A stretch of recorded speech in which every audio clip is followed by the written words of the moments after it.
was born in a log cabin up Beaver Creek. The doctor couldn't get there in February, so my grandmother delivered me. They came from Oklahoma in a covered wagon. They run a ranch. She got 160 acres, the homestead. And it was a rough time. They bought the groceries with a cream check. They took cream to town and traded it for groceries.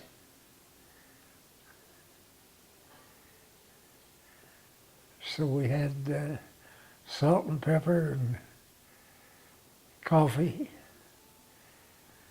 My dad was a hunter, or if you want to call that.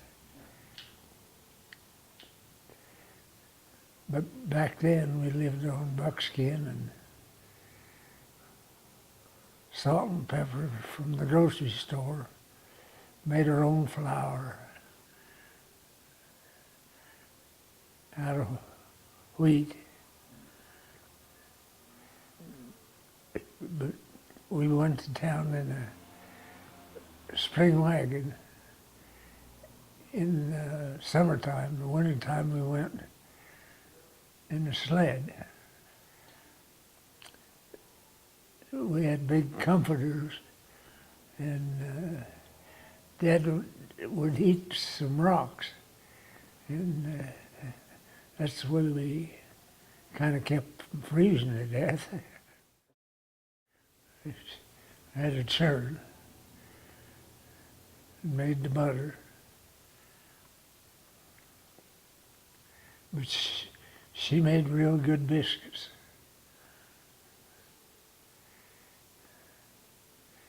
And there was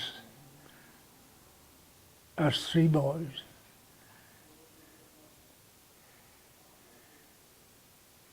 And we went to school in a one-room schoolhouse. And the teacher, she rode a horseback, and we did too. But a lot of mornings when we left horseback, it would be 15, 20 below zero. So we rode bareback, and the horses' heat kept our butts warm anyway. All we had was a telephone. That was one pole and one wire. Back then, it was, times was pretty tough.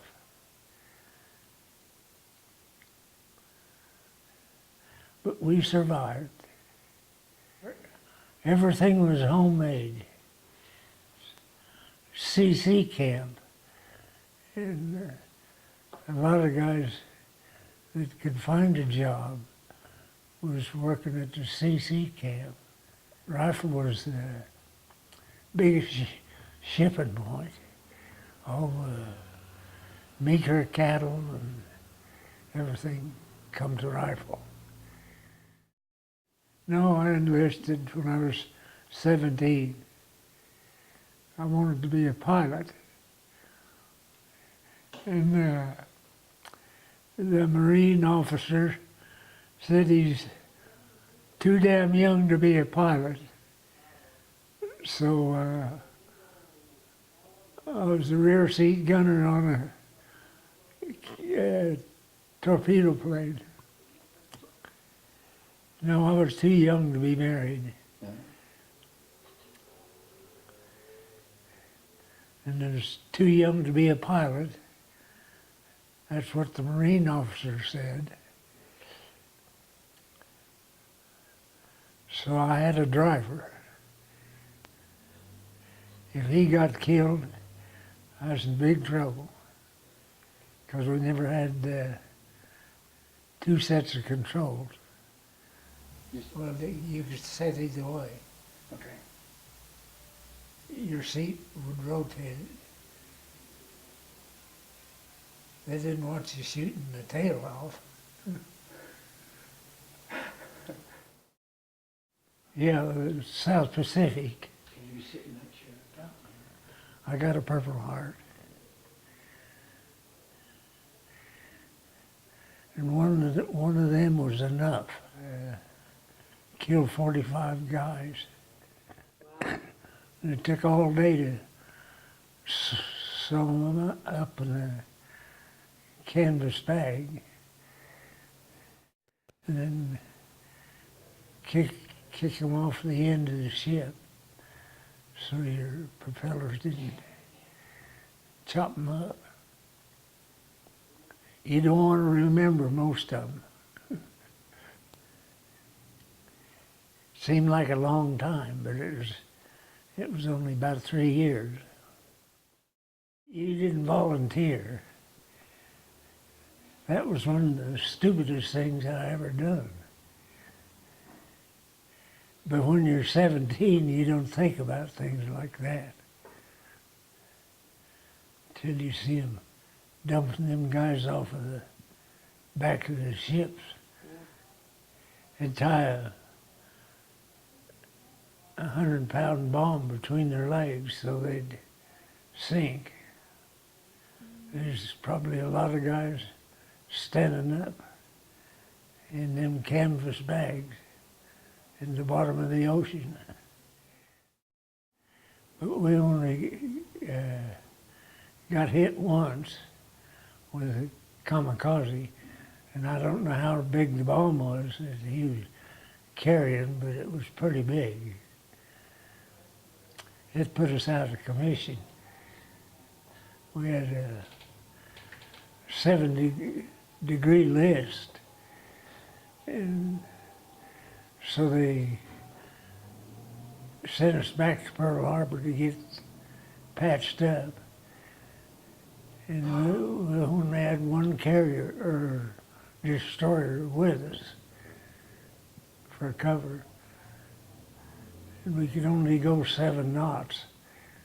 It was a long ways back to Pearl Harbor. And we was setting ducks if they got after us with a submarine or something. Why, we were setting ducks because we could only go 7 knots. I don't know, we was in dry dock for probably 4 months or something like that. It took that long to put it back together. When I got my first car, I got a job on the mail route. I carried the mail for 2 years, and I know all about Anvil Points because everybody that lived there ordered everything out of the catalog. I don't think they bought anything in rifle because they couldn't get it, but they ordered everything out of the catalog, and I had to deliver every one of them houses. Yeah, Anvil Points was about the only work they had around here unless you wanted to work on the railroad. She helped me in the post office, sort mail. I met her after I got out of the service. They had dances every Saturday night. No matter how cold it was. Those hot rocks his dad had in, well, back then it was a buckboard. And he'd load us in the sled or the buckboard, one or the other. And we called it literary. And we'd go to the literary every Saturday night. Just about every schoolhouse in the country had literary. And the women, they'd fix the box. And midnight, they'd bid on the boxes to get money to pay the musicians. And Dad would always try to get Mom's box because he knew what was in there. And the box supper would probably been $1.50 or $2. And that's what they paid the musicians with. What was in the box? Food, whatever Grandma packed in the box, or Mom, one or the other.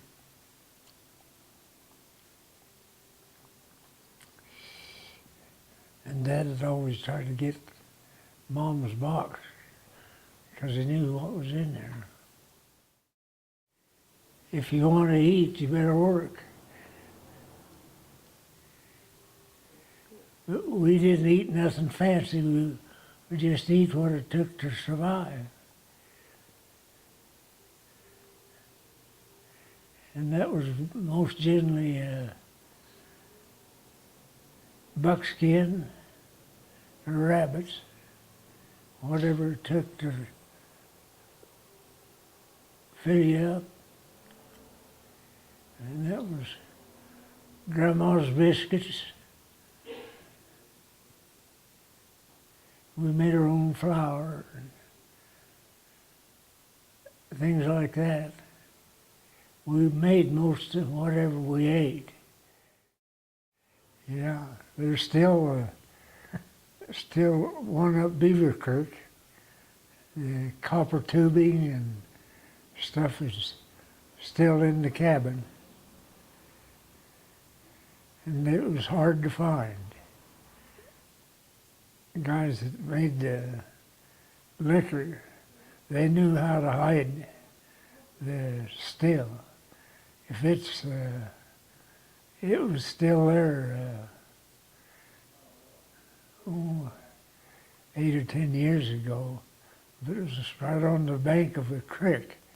Yeah, them bootleggers, they kept it pretty quiet. My first experience with chewing tobacco, Dad chewed. They were plugs then. And I was sitting on the woodpile, and I asked Dad if I could have a chew. And that ended my chewing career. Well, the banker was there, and I didn't want to spit in front of the banker, so I didn't spit. At that time,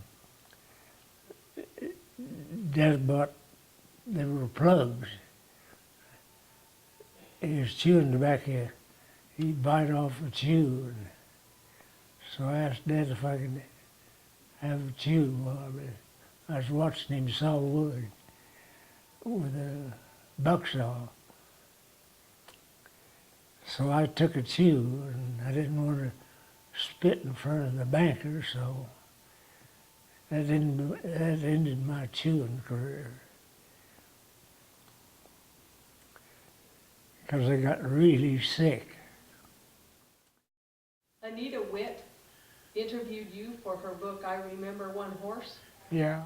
He threw me off 9 times. I couldn't ride it.